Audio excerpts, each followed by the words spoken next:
भगवान ने तुम्हारी चुप प्रार्थना सुन ली है और मैं यीशु मसीह तुम्हें यह बताने आया हूँ कि तुम्हारे आंसू व्यर्थ नहीं गए हैं। मेरे प्रिय बच्चे, जब तुम रात की खामोशी में बिना शब्दों के मुझे पुकारते थे, तब भी मेरा हृदय तुम्हारी ओर झुका हुआ था।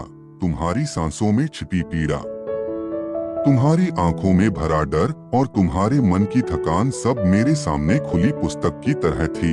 तुम सोचते रहे कि शायद कोई नहीं सुन रहा, शायद स्वर्ग चुप है, पर सच यह है कि स्वर्ग तैयारी कर रहा था। हर बार जब तुम टूटकर भी आगे बढ़े, हर बार जब तुमने हार मानने के बजाय विश्वास को थामा, उसी पल तुम्हारी चुप प्रार्थना ने आकाश को छू लिया। मेरे बच्चे, मैंने तुम्हारे संघर्ष देखे हैं। मैंने वह समय भी देखा है जब लोग तुम्हारे साथ थे और वह समय भी जब सबने तुम्हें अकेला छोड़ दिया। जब तुम्हारे अपने शब्द तुम्हारा साथ छोड़ गए, तब तुम्हारी आत्मा ने मुझे पुकारा और मैंने उसे सुना। आज मैं तुमसे कहता हूँ, डर मत। जो बंद दरवाजे तुम्हें रोक रहे थे, वे अब मेरे हाथों से खुलेंगे। जो रास्ते तुम्हें अंधेरे लग रहे थे, वहीं से प्रकाश निकलेगा। तुम्हारी चुप प्रार्थना ने उस चमत्कार को जन्म दिया है जिसकी तुम प्रतीक्षा कर रहे थे। मेरे प्रिय, तुम कमजोर नहीं हो, तुम थके हुए हो, पर हारे हुए नहीं।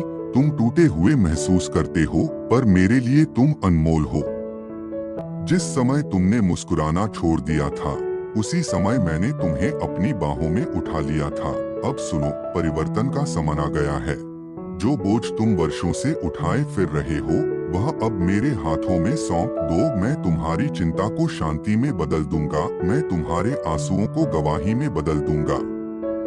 तुम्हारे जीवन में जो देरी तुम देख रहे हो, वह अस्वीकृति नहीं बल्कि तैयारी थी। मैं तुम्हें गिराने नहीं बल्कि ऊंचा उठाने वाला हूँ। मेरी योजना तुम्हारी कल्पना से कहीं बड़ी है। मेरे बच्चे, जब तुम चुपचाप रोते थे, तब स्वर्ग में तुम्हारे नाम से आशा लिखी जा रही थी। जो खोया हुआ लगता है, वह लौटेगा। जो मरा हुआ लगता है, वह फिर जीवित होगा। तुम्हारे विश्वास का छोटा सा बीज अब फल देने वाला है।